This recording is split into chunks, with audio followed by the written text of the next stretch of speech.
గణేష్ ఉత్సవ సమితి సభ్యులు, Ramagundam corporation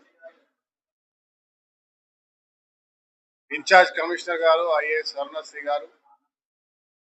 police department ACP గారు, ఎంపీడీసీఎల్ సింగరేణికి సంబంధించినటువంటి RG1 RG2 అధికారులు, అదే మాదిరిగా ఫారెస్ట్ డిపార్ట్మెంట్ RFCL NTPC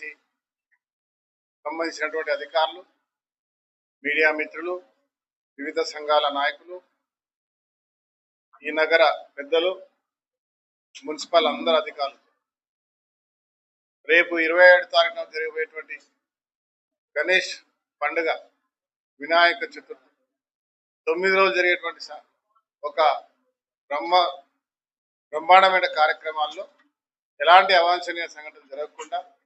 జాగ్రత్తగా చేస్తూ బ్రహ్మాండంగా ఏర్పాట్లు చేస్తూ, అదే మాదిరిగా నిమజ్జనానికి కావాల్సినటువంటి భద్రత, నిమజ్జనానికి కావాల్సినటువంటి ఏర్పాట్లు, మరి అన్ని రకాల అన్ని డిపార్ట్మెంట్లతో పాటు ఇవాళ గణేష్ ఉత్సవ సమితి అంటే ఒకటి వారి యొక్క నిర్దేశాన్ని, వారి యొక్క ఆలోచనలను తీసుకొని అందరూ ఒకేసారి 9 రోజులు నిమజ్జనం చేయాలి. అదే మాదిరిగా మొదటి నుంచి 1వ రోజు నుంచి 2వ రోజు 9 రోజులు చేసే వాళ్ళకు చేసే అవకాశాన్ని కల్పిస్తూ ఎలాంటి అవాంఛనీయ సంఘటన జరగకుండా అందరూ ఐక్యతతో కుల మతాలకు అతీతంగా అద్భుతంగా ఒక నిరంతరం జరిగేటువంటి ఒక పండుగలో భాగంగా దానికంటే ప్రతిసారి కంటే గొప్పగా చేసేటువంటి ఆలోచనతో వాళ్ళ కార్యాచరణ తీసుకోవడం జరిగింది. మీడియా మిత్రులందరూ కూడా కోరుతాను, మీ ద్వారా వాడవాడలో ఉన్నటువంటి ప్రతి పల్లెల్లో, ప్రతి వాడలో, ప్రతి డివిజన్లో అందరినీ సామరస్యంగా పూర్తిగా సనాతన ధర్మాన్ని కాపాడుతూ భక్తి శ్రద్ధలతో సంతోషంగా అన్ని మతాలను ఆహ్వానించి దేశంలోనే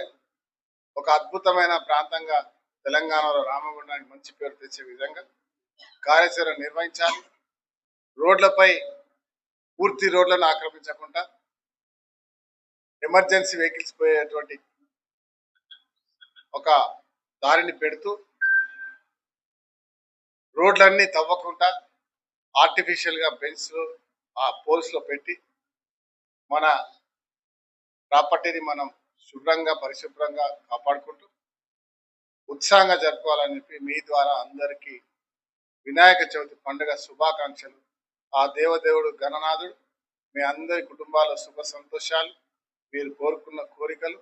ఈ ప్రాంత అభివృద్ధి, మీరందరూ కూడా ఈ తెలంగాణ దేశంలో అగ్రగామిగా ఉండాలని మనస్ఫూర్తి కోరుకుంటా ఉన్నా. Over to madam.